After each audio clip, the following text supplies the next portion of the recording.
Hi there everybody.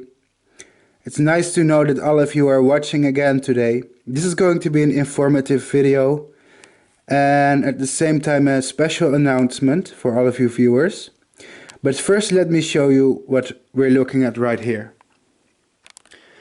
If you see my YouTube channel for a while, you'll see a lot of butterfly and moths being uploaded every week. And some of you are asked, Bart, what do you do with the dead insects?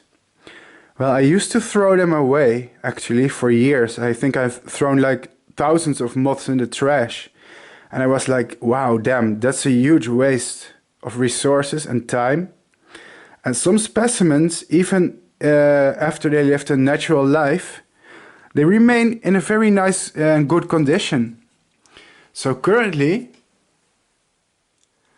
I'm practicing how to spread and pin butterflies and moths. And I'm showing you my progress so far.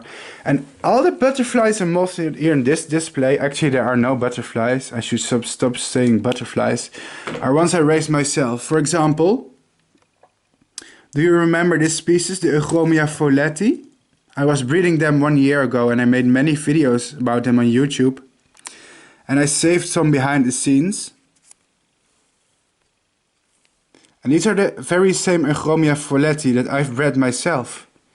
Do you remember the Epicopea heinesi?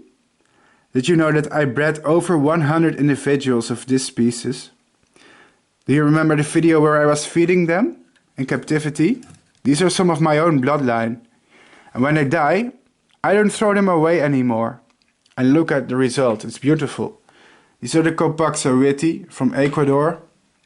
Sadly, they did not pair. I tried to, but I failed for some reason. They did not like the conditions in captivity.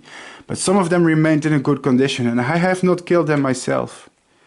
Here we have an Automeris, Automeris belti. I really love Automeris. I breed many species of them every year, and I will never breed them all because there are over 124 species of them. Here the Rodinia fugax. I raised this guy myself from egg to adult. Here are some of my Arctocurula.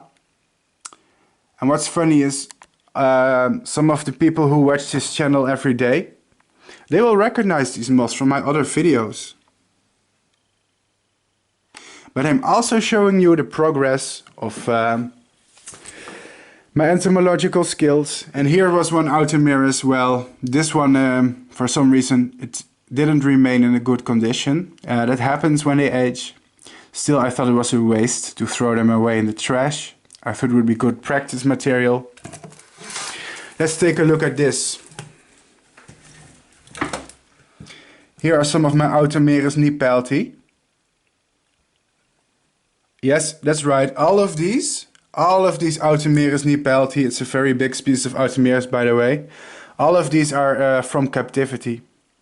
Believe it or not, but I had about 50 cocoons of this species, and I'm currently going to breed these on a large scale. I don't know if I'm going to succeed because I never bred this species before, but I have the resources to breed hundreds of individuals of these.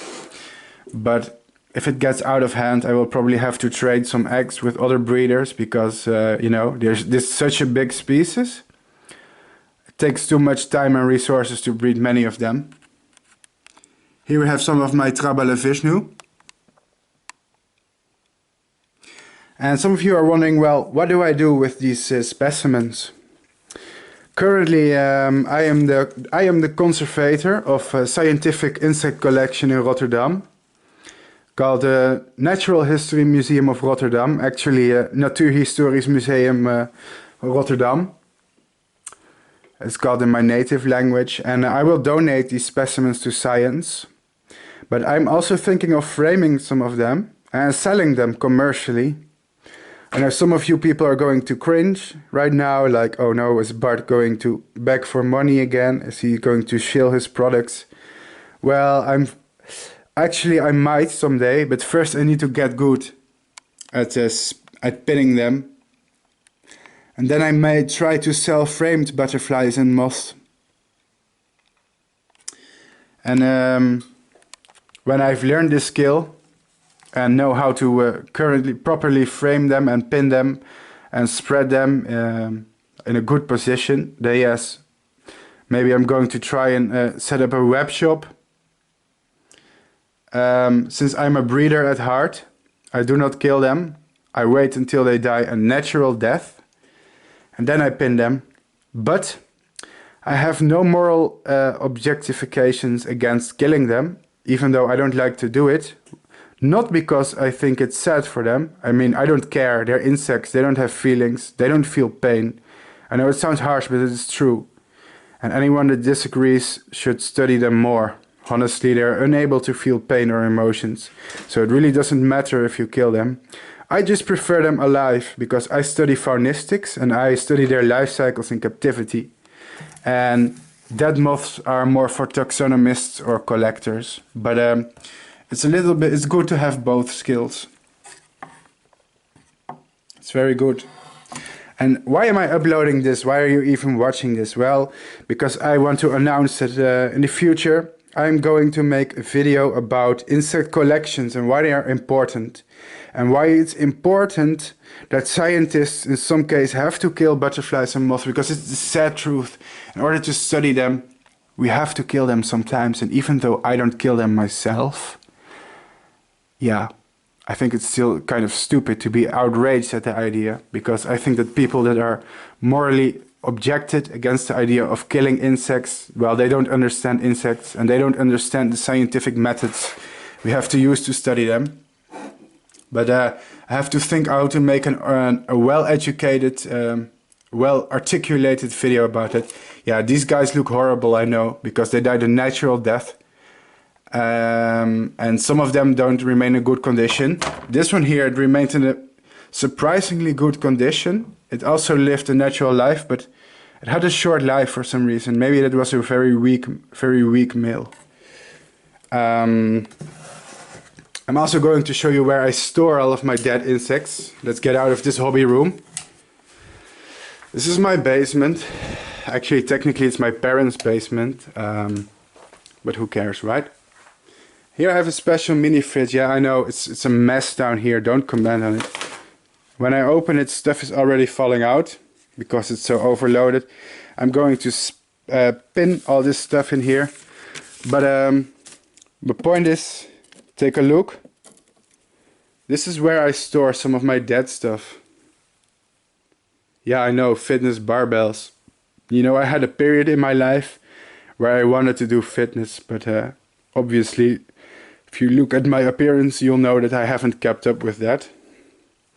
And basically all these envelopes are holding butterflies and moths. Here we have morpho butterflies, but also many other types as reference material. I mean, there are hundreds of specimens in here, I'm not kidding, guys. And I bred all of this myself.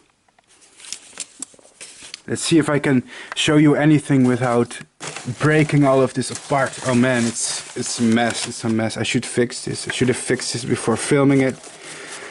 But it's too late now. Here, you remember my Epifora video? This Epifora had died in a good condition. I DNA tested it and it said it was Epifora intermedia. And oh yeah, you know this one? This one? This is Citheronia azteca, which is Citheronia species from Mexico, and it's also the largest species of Citheronia. You want to see them alive, look that name up on my YouTube channel. And you know what's in here is basically everything I have been breeding for the previous years. I've stored it all because I'm a hoarder and I don't like to throw them away anymore. It's a waste of time and resources. Here my Vanessa Itea, my New Zealand Yellow Admirals. And I'm going to sort this out. I'm going to clean this trash up here and bring it to my hobby room and pin it for good, useful purpose. Thanks for watching. This is an announcement, and stay tuned for more developments. Psst! I forgot to add something important. Do you live in the Netherlands or near the Netherlands? Then feel free to contact me and I will show you around behind the scenes in the Natural History Museum of Rotterdam. Because didn't you forget that in this video I mentioned that I'm the junior curator there of the insect collection? That's right. It sounds like a big deal, but it's not, because it's voluntary work, so I'm doing it for free. But still, I can get you behind the scenes. The only condition is you need to live close to the Netherlands and you need to send me a message ahead of time, okay? Give me some weeks to prepare, because I probably need to take free from work to show you around there. And I also need to make an appointment, because I need to notify the other employees of the museum that I'm going to show someone behind the scenes.